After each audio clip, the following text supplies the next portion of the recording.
Okay, so our final act of the evening is a young budding performing artist from Trinidad and Tobago. He plays a very unique instrument that was founded in his land of birth, and that is the steel pan. Please welcome Mr. Earl Brooks Jr. to the stage.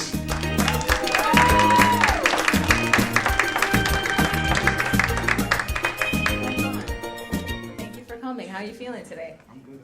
All right. We're happy to have you, and thank you for coming. I know you made a little bit of a long trek there from Brooklyn, along with most of the audience. No problem. So it's my understanding that your father, Earl Brooks Sr., is a very accomplished award-winning performing artist, and he plays the same instrument as you do. Yeah. Is he the one that inspired you to start playing the pan? Yeah. It came without a word, more or less. Yeah, it came without a word, more or less. Okay, and then how long have you been playing? Since I could remember, but my first performance was at 3 years old. At 3? Yeah. You started playing before 3, and then you played at 3? Yeah, my first actual Performance was at 3 years old. Before that, I was doing stuff in the house with family, friends, all that stuff. Playing with your dad? Yeah, not till Not till after the first performance. After the first performance, then he was like, "Okay, you can hang." All right. Now, besides pan, do you play any other instruments? I play drum set, piano, and working on. I want to pick up a brass instrument next. Okay. Yeah. Are you self-taught, or you're just going to lessons? I'm self-teaching myself piano right now, as I teach steel drums and drum set as well. Okay. So while I'm like working on my theory and sight reading, I'm teaching myself piano while learning the basics. So. Okay. Now, I saw you when I went to the Sunshine Awards Yeah. in October of Yeah. this year. And the creator and founder, Gil, Mr. Figaro, yeah. told me about you. I did the one, I took the picture of your information, and I was like, hey, do you think I can get this gentleman on my show? Now, you performed in the Sunshine Awards this year. You performed on the Sunshine Awards when you were 8, for the first time? I was actually 7. You were 7 years old. Okay. And that was performance with my dad, and of course a whole contingent from Trinidad came up the road that time, and Marsha was, I think the name at the time wasn't Ecstatic. It was Ecstatic. It was at Ecstatic. those days. For those of you who don't know, the Sunshine Awards is a Caribbean award show that's held every year, and it's been going on for the past 30 years, and they usually hold it in New Jersey. And for others that don't know, Mr. Marshall Montano, who was part of the Ecstatic Band way back when, is a calypso artist, soca artist that is very, very popular in the islands. Cultural ambassador. Very much so, very much so. But you also played at the UN. At the UN, not the UN, at the UN. Oh man, that was the early days. Those days I was not even saying anything. I was just go play and go my way. I was probably You were a little shy? 13. Oh wow. Some of them, yeah. And you got to play the UN. Yeah. How was that experience? That was nerve-wracking actually, because they're like stricter. You couldn't like stand anywhere, and so I had to be like the whole time. That memory I have. Oh my gosh. I don't even remember I'm sure everybody gave you props for playing the UN. You played the pan at the UN, and I forgot the name of the gentleman. Not Gil, but Kofi. We're gonna skip that then. Never mind. I'm having actual conversation. So you are also a teacher. Yeah. And what do you like to, besides pan, anything else that you teach your students, or what kind of lessons do you want them to learn from playing an instrument? The 2 things that I say to my kids on beginning and ending of class is do better than your last time and try harder than your last try. Good advice, very good advice. They always like, try harder. So by the end of the class, they all playing everything. It's not no one better than the next or anything. And I always teach them at the end of the day, don't matter the sacrifice. Like I teach them from early. So I use adults examples. For instance, you might have 5 jobs, I might have 2. Yes. She might have none, but we all here for 9 o'clock to practice. Yes. So nobody's sacrifice is bigger than the other. Exactly. We're all here for the same purpose, working on the same goal. That's the example I use with the kids, and they take it and run with it. When they come, they're serious about utilizing their time. Yeah. Now I keep saying pan, pan, pan to everyone. Can you tell us a little bit about playing pan for those of us that don't know? Well, I know in American culture they call it the steel drum. yeah, I mean, I think they use that more or less to identify the instrument a little better because a lot of people, you say pan, nobody would know what it is. That was what I was encountering trying to get someone on the show. I would type in pan and nothing would come up, and then I would type in steel drum and everything would come up, but it was a wider range of steel drums. It wasn't just pan, it was other things incorporated also. And so it's, I mean, there's a whole line of stuff now. They have the hang drum that they more or less flip the pan upside down and they play it with their hand. It's like a tabla and a pan in one. Okay. So, well, I'm ready it's the to... last instrument invented in the 21st century. 21st century? Right? It was invented in the early 1940s. It is made out of, I think, 14.5 inch barrel drum. Okay. I don't want to be wrong. The big barrel. No, the 9 gallon. Okay. Yeah, don't want to be wrong. Yeah, well, I'm don't quote me on excited that to hear you play a little. So, are you ready No to play a problem. little for us? Yes. Everybody ready to hear Mr. Earl Brooks play a little bit? So, quick thing. The first song that I'm going to play, my dad played on the original recording, and this is called Pan in A minor. It is original piece by Lord Kitchener, who is established musician aside from Calypsonian and everything. And yeah, this is a tribute to them. And in passing, we lost one guy that toured with Kitchener. His name is Ken Professor Fillmore. Okay. And he passed away last month. And Sorry to he hear that. also toured with Kitchener. So I'm going to play that song in tribute, and then I'm going to play something a little Christmassy for you guys. All right. Thank you so much. We are ready to hear you play.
Thank you, Mr. Earl Brooks Jr. for that amazing performance. I just have one last question for you. If someone wanted to book you for an event, or if you have any social media, can you let us know? I know, but we can say it too. Full name, Earl Brooks Jr. You can find me on YouTube or Instagram under Music Steel. That's music with a Z and a K. So MUZIKSTEEL on YouTube and on both YouTube and Instagram. And you can find me on Facebook, Earl Brooks Jr., Earl Brooks Jr. fan page. The website is under reconstruction right now. So hopefully by next month I should be earlbrooksjr.com again. Okay? Perfect. So, yeah. What do you know? Not .com? Under construction. You get that? 401, 404, not found. Right. Exactly. Exactly. We thank you for your amazing performance today, Pleasure. I'm happy to have you on the show. Thank you. You as well. Give it up one more time, ladies and gentlemen.